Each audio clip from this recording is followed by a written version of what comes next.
6 cents out of a nickel thought of the day.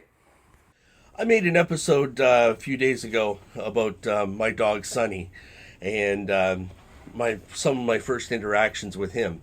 And building on that, I've had cats as well.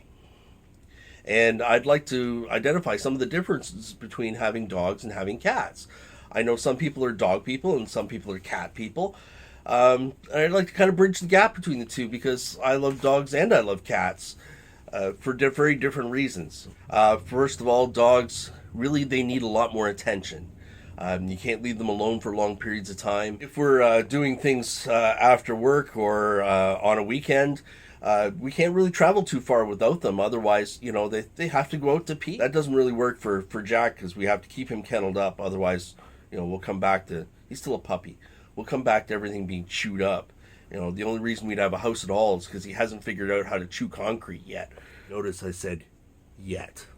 So dogs really need to be tended to a lot more often, whereas cats, you can go away for an entire weekend. As long as they have food, water, and litter, they're fine. They don't need you. It doesn't matter. They'll just go sleep in a corner or whatever the case may be.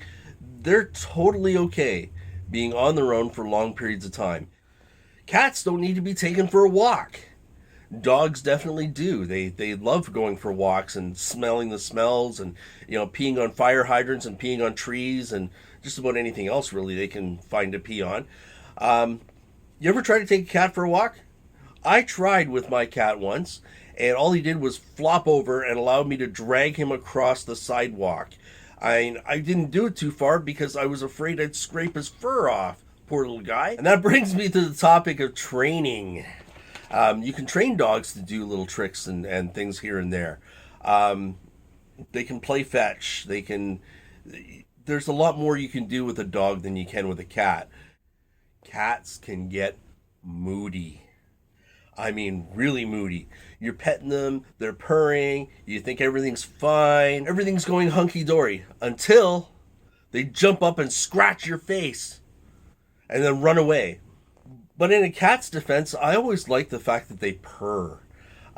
They give you like this immediate feedback, this audible feedback that they're actually enjoying themselves and having a good time. Dogs are loyal to you because they have a pack mentality. They see you as part of the pack. They see the human as the leader of their pack, and so they're loyal to you. Whereas cats, they kind of have a mind of their own. They don't want anything to do with you. They just walk away. That's it. It's harder to get attention from a cat than it is from a dog. Cats will generally come to you when they want attention. I always like the litter training of cats. That way they're not dependent upon us to take them outside in order to pee, in order to poo, in order to do the things that we take, that freedom we take for granted. I hate being in control of that particular part of their bodily function. And it's something I've achieved with these dogs with the pee pads.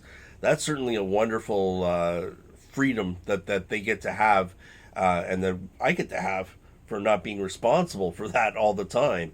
Lifespans. Cats generally live longer than dogs.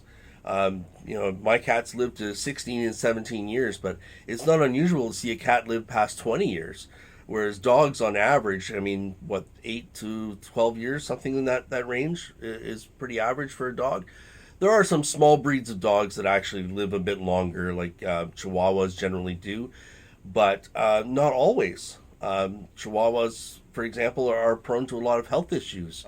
Unfortunately, though, whether it be cats or dogs, they don't live as long as we do, and eventually we do have to say goodbye to them, which is probably the most painful part about having a pet, regardless of what it is. Maybe you should get a turtle. They live longer than we do. They'll be saying goodbye to us instead of us saying goodbye to them. See, this is why there's so many edits in my videos, because I just go off on tangents. Then I have to edit out the irrelevant parts and try to make a consistent video out of it. Anyhow, that's all I have for today. Thanks for watching, and I'll see you tomorrow. If you found this video helpful, please like, share, subscribe, and ring that bell for more content. Thank you very much. Until next time.